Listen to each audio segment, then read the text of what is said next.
When I came in here today, my producer, Ryan, had notes written down for me. And on one of the notes, all that he writes, and I'm going to read this to you, this is a quote.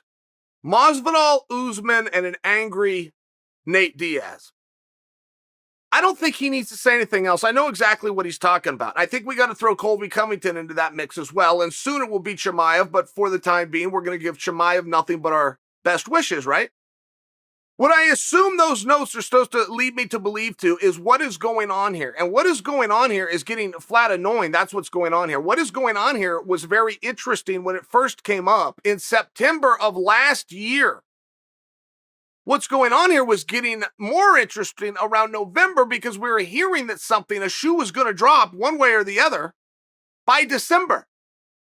Here we are approaching the end of the first quarter of 2021, and we're still sitting around. Man, do guys want to fight or not?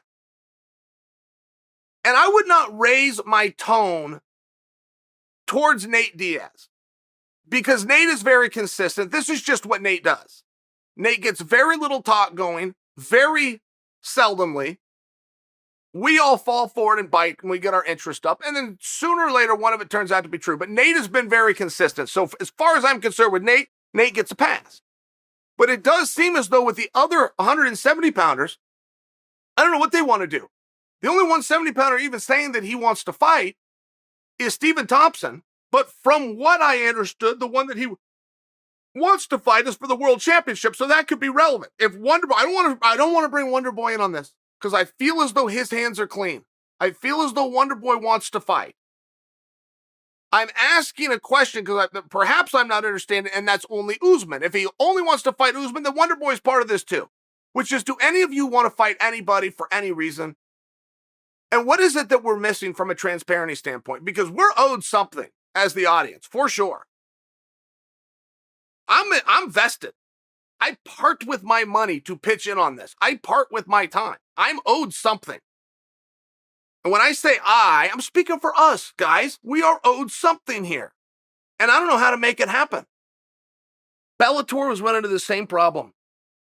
They're 155-pounders. They had a bunch of killers.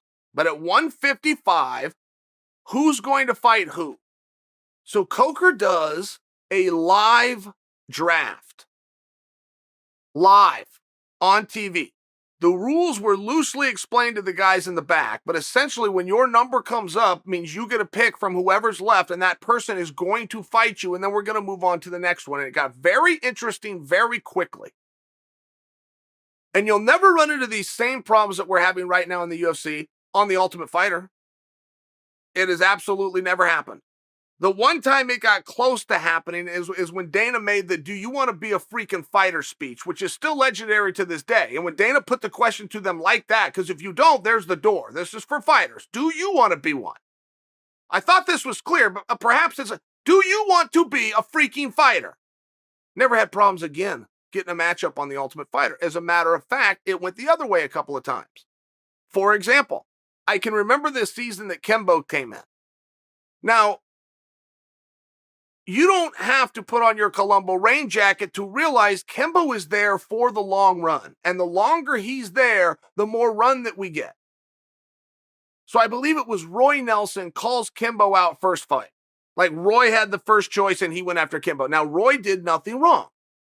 You're always looking for the easiest guy in front of the most people. Roy did nothing wrong other than showing that possibly he didn't know and or care about the point and the longevity of the ratings for this entire process. My point still being the same, which is guys began calling out some of the tougher guys. There was a season where one of the top guys gets called out, calls out, top guy from this team calls out a top guy from the other team.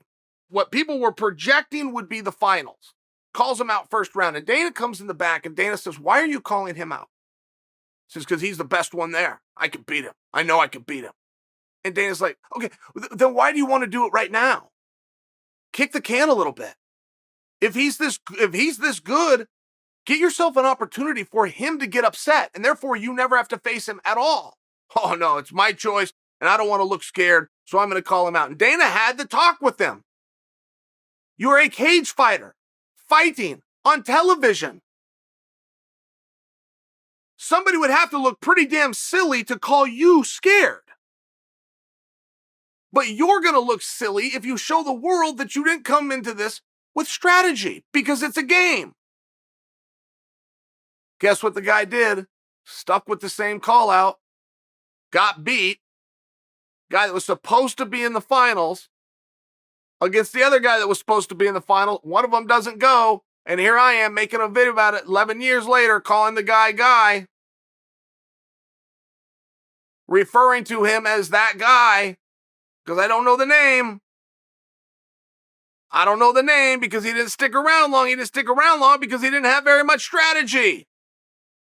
I bring this to you because when Coker did the draft, you got a little bit of both. You got some guys that did exactly what they should do. Let me look at who's left, and let me look who I'm most likely to beat based on my styles and theirs, and that's like I'm going to call out. Then other guys, when they got it, said, okay, let me see who's left. That's the baddest guy left, you and me. Put themselves in it. Tried to get rid of him right away. I think the way it played out, he ended up getting eliminated himself. Either way, you want to talk about strategy. Scott Coker brought in his entire field of 155-pounders and had 15 minutes. Live TV. One thing that was completed after that segment, known as the draft, after those 15 minutes, is every single one of those 55-pounders had a fight. And it seems as though there's too much cushion going on behind the scenes right now.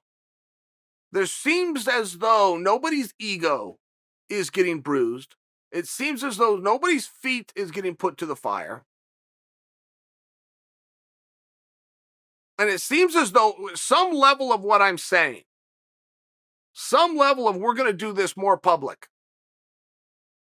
There's conference calls all the time. And it's not a secret what you talk about with Dana White. He's not your doctor. He's not your lawyer or your priest. Dana can tell the world anything that happened on those calls. Great, let's steer into it. Let's go further. Let's get two of the guys, Masvidal, Colby. And let's do a conference call just like it would be with the media. Let's let all the media listen in. We're all going to find out the date and the weight class. We're all going to find out the show and the win. We all know there's a participation. There's nothing that's going to happen on that call that is privileged information. It appears that it is time that we publicly try to do some of these matches, that it becomes a little bit more public who is backing down from who. Between Colby and Usman, I believe one of them to be the BMF, and I believe one of them to be the true number one contender. That is what I believe. So let me hear these guys, and let me see who backs down, because it's clearly one of them. And whoever it is will no longer be a BMF for me, or whoever it is will no longer be the rightful number one contender. They can't be both. And for me to come out here and believe it in my heart and preach it to you guys is very, very disingenuous if it's not so. So let's get the fight done the nice way. Or let's do it the not so nice way. But either way, let's get the fight done.